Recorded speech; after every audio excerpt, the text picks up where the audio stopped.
Assalamualaikum warahmatullahi wabarakatuh. Hello everyone, my name is Tiara Agustina and my friends Hanifah Eka Putri Irdani. In this video, we are going to explain some learning theories. The first one is behaviorism in technology-assisted language learning. Behaviorism is developed by B.F. Skinner in 1957. Is a learning theory views learning as observable behavior change to stimulus, response, and reinforcement. In language learning, students form the language habit through repetition and reinforcement of correct answer. There are three main principles of this theory. The first one, learning occurs through stimulus and response relationship. The second one, practice and repetition help form habit. The third one is reinforcement strengthen correct response. So, how technology support this theory? Technology greatly support behaviorism because digital tools can automatically provide a repetitive practice and then instant feedback. Learners receive immediate correction and scores and rewards which reinforce the correct language use. Here's I provide an example of digital tools. Duolingo, this is very good for vocabulary and grammar drills. And then Kahoot or quizzes, this is an interactive quiz with the scoring system. Next, Google Form, this is a structured grammar exercise. Next, the second theory is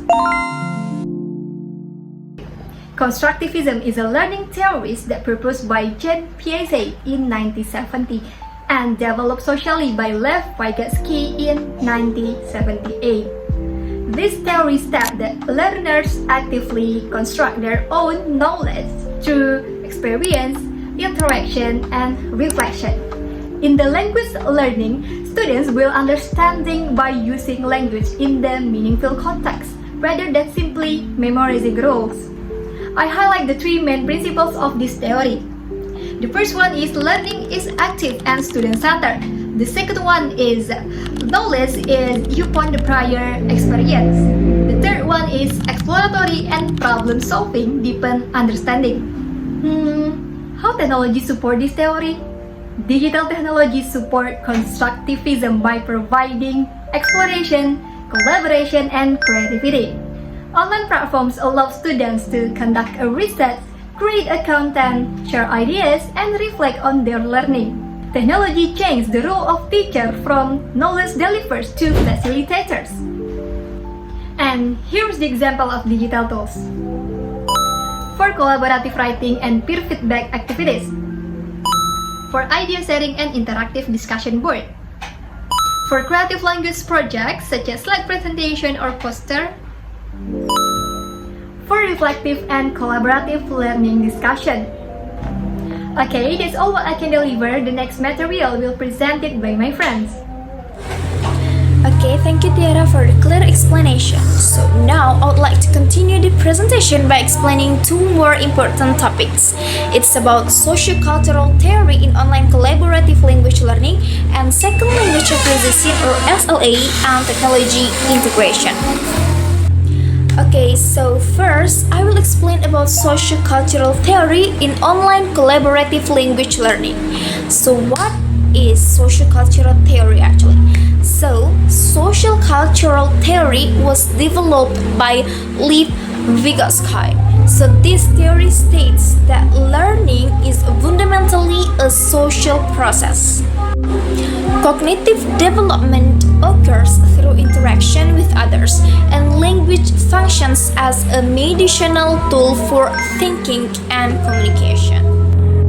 There are three main principles in this theory. The first is social interaction.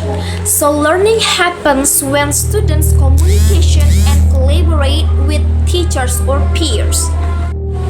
And second, the zone of proximal development or ZPD.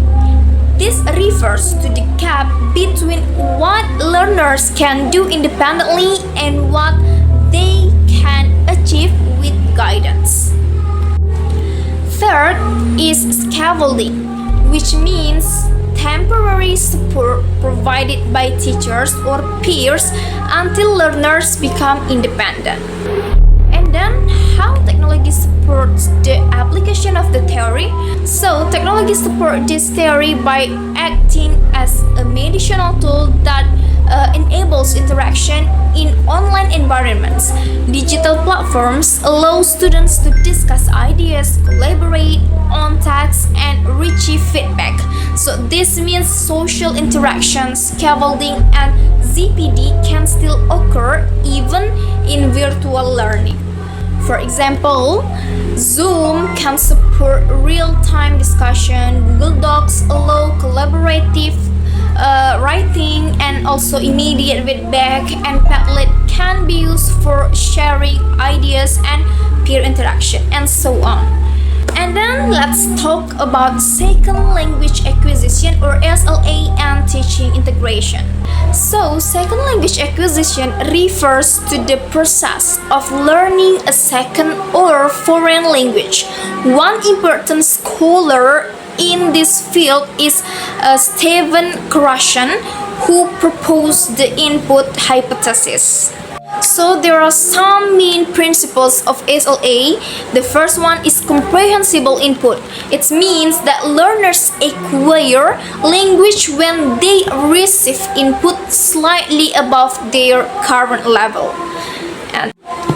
And second, meaningful interaction, which supports language development. And then third, natural acquisition through communication rather than memorization alone. Okay, so how technology support the application of the theory? So technology support SLA by providing authentic language inputs such as videos, audio materials, and digital text. It also allows learners to practice language skills interactively and receive immediate feedback. So through online tools, learners can engage meaningful communication and exposure to comprehension input. For example, Duolingo provides structured input and practice, and then YouTube over authentic listening materials, and also Google Classroom helps organize tasks and provide feedback. So that's all from us. I hope you guys can understand about this material. Thank you for your kind attention, and wassalamualaikum warahmatullahi wabarakatuh.